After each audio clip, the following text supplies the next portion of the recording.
Well, next up on the docket here is a certain hard truth that ESPN analyst and former Pittsburgh Steeler Ryan Clark shared about Lamar Jackson. And I think the reality here is while Lamar has absolutely asserted his dominance across this league, there are two teams that have had his number. It's really undeniable.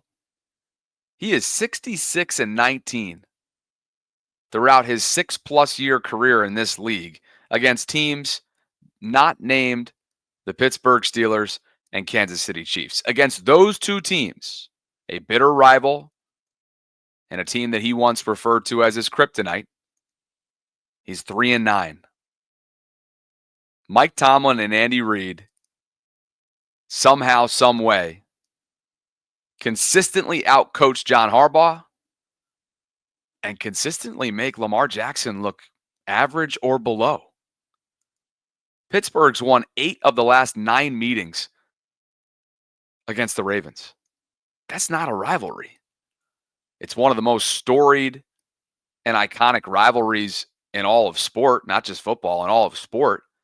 But of late, it's been all Pittsburgh. And there's some context that's required for that over the course of those 9 games, some of which have been due to planning and strategizing for a deep playoff run and regular season finales, sitting starters. Injuries have played a part, of course. Illness has played a part. But the reality is, Lamar doesn't look like Lamar in these games. And the statistics to go along with it, while his supporting cast, as documented earlier this week, has not been good. Lamar himself is a part of the problem as well. He is now 1-4 against Pittsburgh. His offensive units over the course of those 5 games have put up just 19 points per game. He's thrown just 5 passing touchdowns and 8 interceptions. 5 total touchdowns, including on the ground. And he's turned the football over 11 times with a passer rating of 66.2. Pretty much almost the exact number that he finished with yesterday, 66.1 to be exact. He was sacked twice. He was 16 of 33 through the air for 207 yards, a touchdown, a pick, and he chipped in 46 yards on the ground for 4 carries. We'll get to the ground game in just a second because I thought that we saw a tentative Lamar Jackson. We saw somebody who was an indecisive Lamar Jackson. Listen to what Ryan Clark said on the Monday Night Football booth earlier this afternoon, specifically about his performance. Me so much of the Kansas City game, though. In the 3rd and 11 you showed the first time. Take off, Lamar. Multiple times. Multiple times he had chances to take off because they were saying we are not going to come out of coverage because we've seen you burn people this year. Josh Allen, when he stuck his foot in the ground, he said, I'm going to be the best athlete on the field. But why does it get to that Lamar point? Jackson, go be the best athlete on the field. It's when he plays his biggest team rival, the Pittsburgh Steelers, and his biggest individual rival, Patrick Mahomes, that he stops being Lamar Jackson. It reminded me so much in the Chiefs game, too, in which you watch and you feel like he's hunting big plays downfield. And there's this kind of continuity. Now, I will say some of that was obviously because of down and distance, because the Steelers are really good on early downs. And some of it is what you alluded to, which is the coverage. You know, going into this game, I remember last week against Washington when Pittsburgh played them, I said, this defense is very good against scrambling quarterbacks. They are disciplined with their rush lanes. So, again, I want to be really, really abundantly clear on this. There's a lot of blame to go around, in my opinion, that should come first before we start talking about Lamar Jackson. And I covered that off the top of the stream for a reason in terms of prioritizing.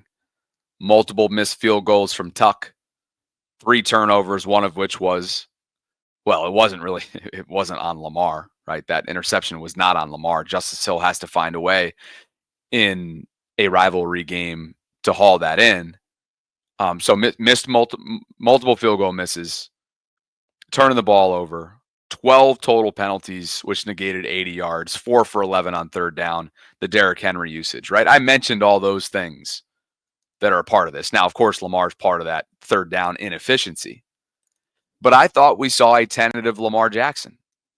And I got to agree with Ryan Clark that some of this was reminiscent to what we watched unfold late last January against the Kansas City Chiefs at home inside the bank. It was a tentative Lamar Jackson. It was an inaccurate Lamar Jackson. It was somebody who seemed to be unsettled from the jump. He wasn't taking his checkdowns. He was airmailing Mark Andrews.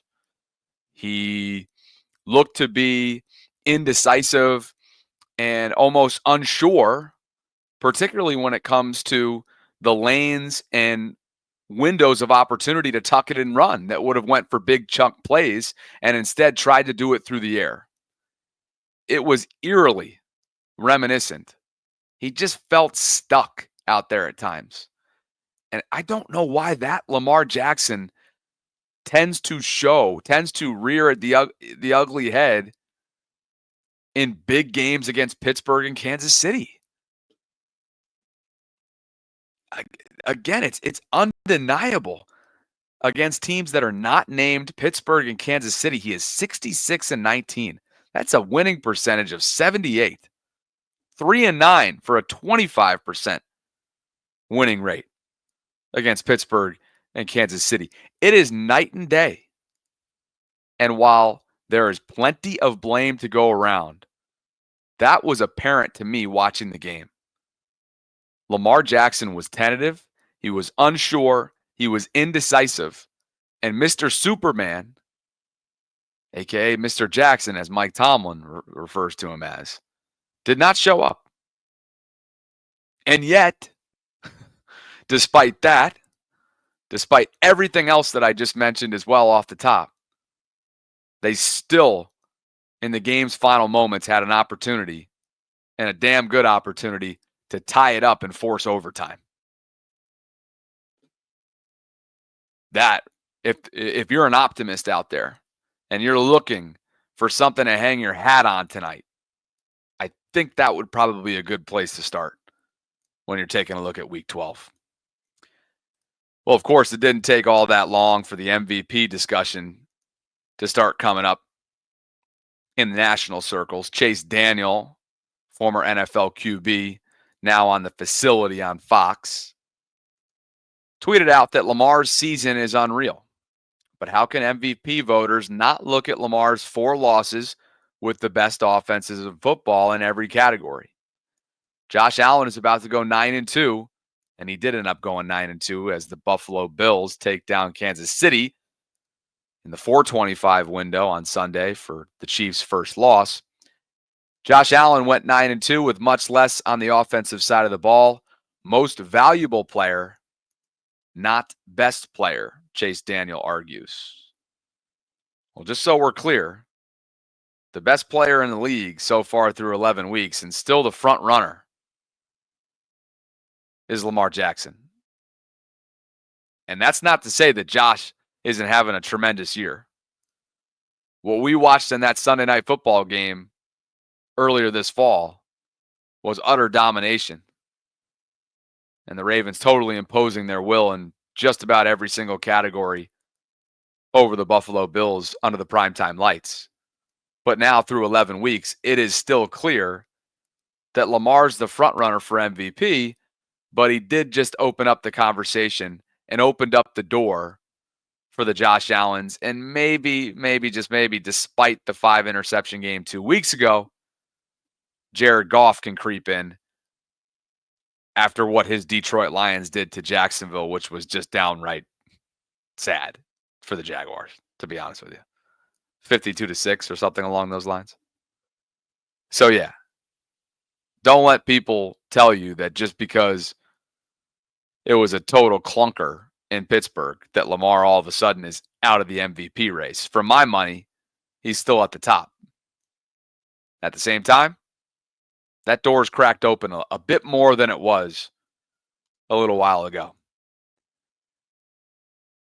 We'll open up the guest lines in just a bit. I'll drop this link into the live chat right now if you'd like to join me and share a thought on this one.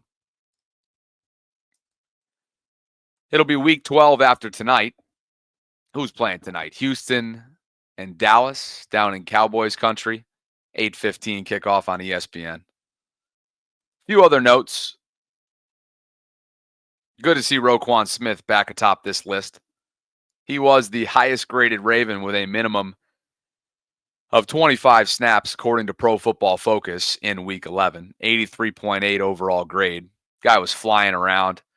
Finished with a game high 13 tackles, 8 of which were solo, 2 tackles for loss. He did leave the game with a hamstring injury. John Harbaugh would not give any more on that.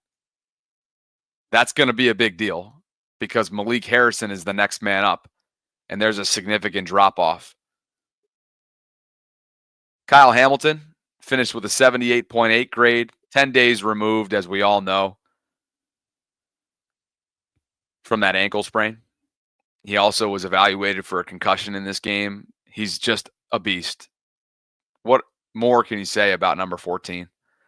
Ardarius Washington, more on him in just a bit, 73 flat. Isaiah Likely, 70 flat. And Daniel Fa'alele creeps in, 69 flat.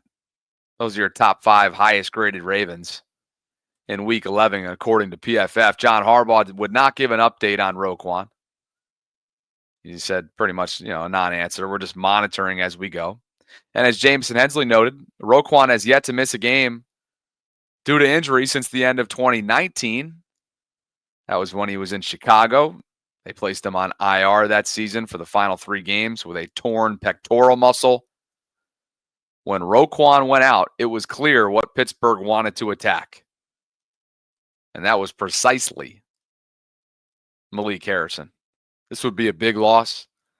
I know Roquan's been under fire this year, deservedly so for some of his play in the middle part of that defense. The underneath pass coverage has been an issue. But he was one of the best players on the field yesterday, and I don't think there's any question about that. Did Patrick Queen outplay him? Probably. PQ had himself a game. Stripped Isaiah Likely, 10 total tackles, 3 of which were solo, a tackle for loss. PQ was flying around. Game captain. Mike Tomlin knew what he was doing, motivating him. But this would be a significant loss. And hamstrings linger. And you want to be careful with this. Considerably. John Harbaugh also confirmed during his press conference earlier this afternoon that Kyle Hamilton and Ardarius Washington will indeed be the 2 starting safeties moving forward. Marcus Williams, who logged just 1 snap and was benched yet again, only logged a snap because of Kyle Hamilton's injury at the time yesterday. Harbaugh referred to him as a depth piece. He said, quote, "That was the plan going in with those 2 guys," referring to Kyle and Ardarius. We were trying to attack some issues we had in the back end. I thought they played well back there. Ardarius had earned that opportunity. I think we can all agree about that. We put Kyle back there as well. I thought he played very well back there. He did a great job communicating. They both did. That will definitely be the formula going forward. Okay, great. That's a fix. But you want to know what it takes away from? Kyle's greatest strength, which is up by the line of scrimmage. Wreaking havoc as a blitzer, wreaking havoc against the run. That's what sucks. Kyle's versatility gives the Ravens really no other option but to do this because of where Marcus Williams is. He's essentially the odd man out here, and certainly on the outside looking in terms of their plans, which is horrific as a player who occupies and owns the 3rd highest cap hit number on this team, not league-wide, but team-wide. That's what the bummer is, though. While this fixes a gaping hole, and of course you're going to use Kyle wherever you can, to me, his greatest strength is up by the line of scrimmage, using his rangy frame, using his ability to read opposing offenses and quarterbacks, how great he is in space. So this is a bummer to me, honestly. It is a fix, and I think we should call it as that, and I commend the Ravens for making that change. But I also feel like you're not at your full capacity. You're not at your full potential here. Given sort of desperate times call for desperate measures here on the back end. And 14 is going to provide that kind of stability. The other reason why they're in this situation is another dude who is completely on the other side looking at. Can I talk tonight, maybe? Can I talk tonight? English. Chef and Gene coming to you guys in a second because I can't talk. I'm just going to give you the mic. Another reason why they're in this situation, and certainly a dude who's on the outside looking in, is Eddie Jackson. He did not make the trip to Pittsburgh. Harbaugh would not comment on that, but referred to it as an in-house issue. This is why I took the stance that I did on the post-game show yesterday and inspired a little bit of a debate between Sarah and me. While this isn't confirming that there's something going on when in the drama category, I'm old enough to remember him referring to the Marcus Williams issue as an internal type situation, which led to his benching within the last month. 77 figures. Of course I keep talking about Eddie Jackson. Of course I do. It's a part of the equation. He's no longer a part of the equation. But to me, it's so indicative of what's going on right now. This is a secondary that has underperformed. This is a secondary whose starting safety and the third highest cap hit team-wide is no longer even in their plans. I'm not saying that Eddie Jackson was supposed to come in and light the room on fire. He was the latter half of free agency for a reason. And they weren't going to get what's-his-face from Denver. He was too expensive. Justin Simmons. They weren't going to spend that kind of money in free agency at the safety position, particularly given how much they have on the books from the big splash they made on Marcus Williams back in 2022. So I'm not saying this to say that I expected Eddie to be an all-pro. It would have been great if he was serviceable. They didn't pay anything for him, and he won't be a part of the team next year. He may not even be a part of the team if they make a playoff run the way he's going. But this should be a part of the conversation. Harbaugh's not going to talk about it the same way he didn't with Marcus Williams, but I think we all have imaginations.